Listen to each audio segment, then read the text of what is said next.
Hello दोस्तों, कैसे हैं आप लोग। जब इंसान खुद को खुदा समझने लग जाता है तो खुदा उसे खुद की ही उसकी औकात दिखा देता है। आज की कहानी हमारी ऐसी ही कुछ है जो जैसा बोएंगे वैसा ही काटेंगे। तो चलो शुरू करते हैं आज की इस कहानी को। बड़े दिनों के बाद मेरा लुधियाना जाना हुआ था। कोई 20 बरस बाद। लुधियाना मेरा मायका है। माता पिता तो कब के गुजर गए। बस छोटे भाई का परिवार ही रहता है हमारी पुश्तैनी घर में। सन 72 में जब मेरी शादी हुई थी तब के लुधियाना और अब के लुधियाना में बहुत फ़र्क आ गया है। शहर से लगे जहाँ खेत खलिहान और कच्चे मकान हुआ करते थे, वहाँ भी अब कंक्रीट के जंगल उग आए हैं। शहर पहले से ज़्यादा चमक दमक वाला मगर शोर शराबे से भर गया है। जब तक मेरे छोटे बच्चे थे कहीं आना जाना ही मुश्किल था। शादी के कुछ सालों बाद तक तो काफ़ी आती जाती रही। फिर माता पिताजी के गुजरने के बाद जाना करीब करीब बंद ही हो गया। बच्चों की परवरिश और उनके स्कूल कॉलेज के चक्कर में कभी फुर्सत ही नहीं मिली। फिर बच्चे जवान हुए तो उनके शादी ब्याह और नौकरी की चिंता में लगी रही। अब बच्चे सेटल हो गए हैं, पति भी रिटायर हो चुके हैं, तो अब फुर्सत ही फुर्सत है। भरा पूरा घर है, काम काज के लिए 3-4 नौकर है। बेटे की शादी हो गई है। प्यारी सी बहू पूरे दिन घर में चहकती रहती है। बहुत दिन से सोच रही थी कि जीवन ने अब जो थोड़ी फुर्सत दी है तो क्यों न भाई के घर कुछ रोज़ रह आऊँ। कितना लंबा वक्त गुजर गया अपने मायके गए हुए। मैंने अपने मायके का जिक्र बहू से किया तो वह भी साथ चलने को मचल उठी। अपनी बहू के साथ मेरी बड़ी पटती है। हम सास बहू कम दोस्त ज़्यादा है। हंसमुख बातूनी और हर तरह से ख्याल रखने वाली लड़की है मेरी बहू निक्की। सच तो यह है कि जिस दिन निक्की हमारी बहू बनकर इस घर में आई है, मुझे लगता है मेरी बेटी लाडो ही वापस आ गई है। लाडो की शादी कनाडा के एक व्यवसायी के साथ हुई है, इसलिए उसका आना भी बहुत कम हो गया है। लेकिन उसकी कमी निक्की ने पूरी कर दी है।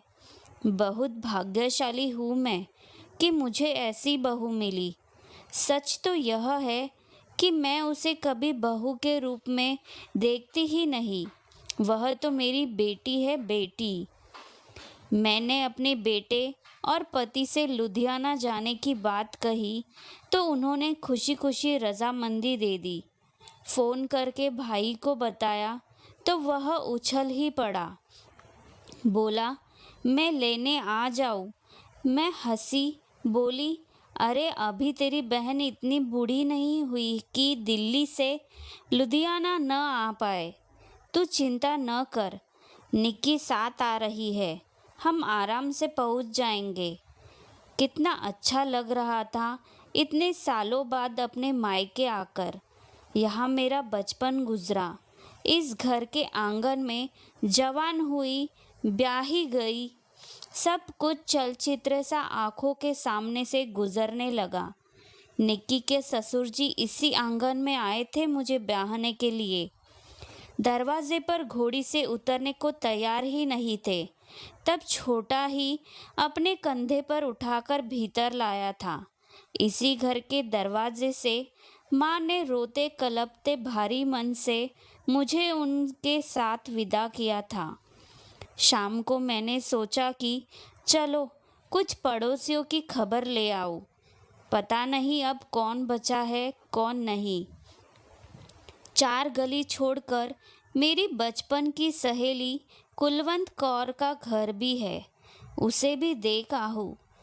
मैंने निक्की को ढूंढा तो देखा कि वह रसोई में अपनी मम्मियाँ सास के साथ कोई पंजाबी डिश बनाने में जुटी है।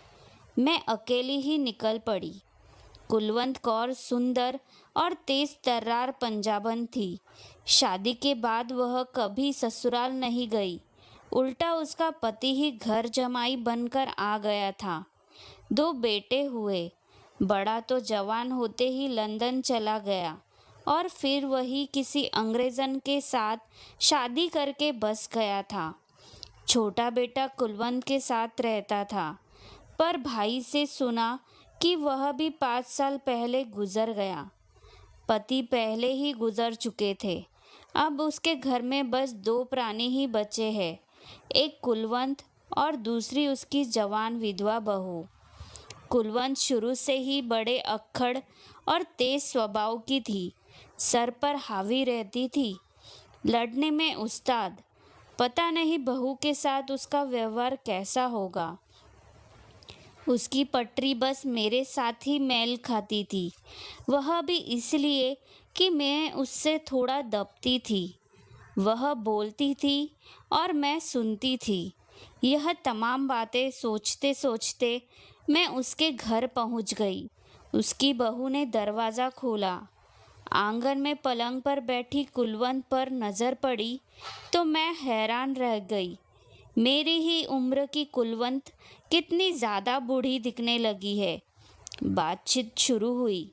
पता चला कि ब्लड प्रेशर, डायबिटीज़, आर्थराइटिस, अपचयन और न जाने क्या क्या बीमारियां उसे घेरे हुए है। मोटा थुलथुल शरीर, ऐसा कि खाट से उठना मुश्किल। उसके पति को गुजरे 20 साल हो गए। 5 साल पहले छोटा बेटा एक्सीडेंट में चल बसा। उसके बाद से कुलवंत अपनी बहू के साथ ही रह रही है। नाते रिश्तेदार अब झांकने भी नहीं आते। कुलवंत की तेज तर्रारी को देखते हुए पहले भी कौन आता था। सफ़ेद कुर्ते शलवार में उसकी बहू का चेहरा देखकर मेरा दिल तड़प उठा। चाय की ट्रे हमारे सामने रखकर वह अंदर गई तो फिर नहीं लौटी। मैं कुलवंत से काफ़ी देर तक बातें करती रही। ज़्यादातर वह अपनी बीमारियों का रोना ही रोती रही। फिर बोली, तुम आई तो अच्छा लगा। यहाँ तो कोई अब मुझसे बात करने वाला भी नहीं है। खामोश घर काटने को दौड़ता है। मौत भी नहीं आ रही। मैं हंसकर बोली, क्यों, इतनी प्यारी बहू तो है, उससे बोला बतियाया करो। कुलवंत एक फीकी सी मुस्कान देकर चुप लगा गई। मैं इंतज़ार करती रही कि उसकी बहू बाहर आए तो उससे भी कुछ बातें कर लूँ। बेचारी जवानी में सुहाग उजड़ गया। कैसा दुख लिख दिया भगवान ने इसके भाग्य में। लेकिन काफ़ी इंतज़ार के बाद भी जब वह न आई तो मैं वही उठकर अंदर रसोई में गई। देखा, पीढ़े पर बैठी चुपचाप सब्जी काट रही थी। मैं वही बैठ गई दूसरे पीढ़े पर। वह मुस्कुराई। मैंने हंसकर कहा, सास के साथ बैठा करो, उनका अकेले दिल घबराता है। वह भी फीकी सी हंसी। फिर धीरे से बोली, उन्होंने जब कभी अपने पास बिठाया ही नहीं तो अब क्या बैठूं आंटी जी। मैं अपनी माँ का घर छोड़कर आई थी। सोचा था यहाँ इनसे माँ का प्यार मिलेगा, मगर इनसे तो बस दुत्कार ही मिली। हमेशा नफरत ही करती रही मुझसे। कभी प्यार के 2 बोल नहीं बोले। मेरे हर काम में नुक्स निकालती रही। जब तक ये जिंदा रहे मेरी शिकायतें ही करती रही उनसे। न मेरे ससुर को चैन से जीने दिया और न मेरे पति को।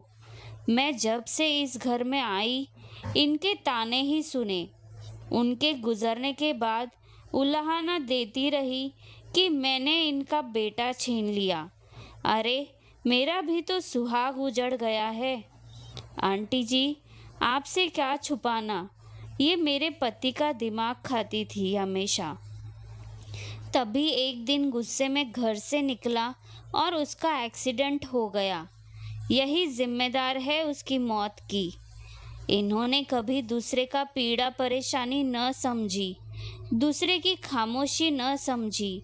अब अगर शिकायत करे कि आज कोई उनसे बोलता नहीं, तो उन्हें भी अच्छी तरह पता है कि इसमें गलती किसकी है। कुलवंत कौर की बहू की बातें सुनकर मेरे मुंह पर ताला पड़ गया। इसके बाद मैं उसे कोई नसीहत न दे सकी। सच ही का तो कहा था उसने। कुलवंत कौर आज अगर यह शिकायत करे कि वह अकेली है और कोई उससे बोलता नहीं, तो इसकी जिम्मेदार वह खुद है। उसने जीवन भर जैसा बोया है, अब बुढ़ापे में वही तो काटेगी। दोस्तों, आशा करती हूँ कि आज की कहानी आपको अच्छी लगी होगी। अगर अच्छी लगी है तो वीडियो को लाइक और चैनल को सब्सक्राइब करना मत भूलना। धन्यवाद।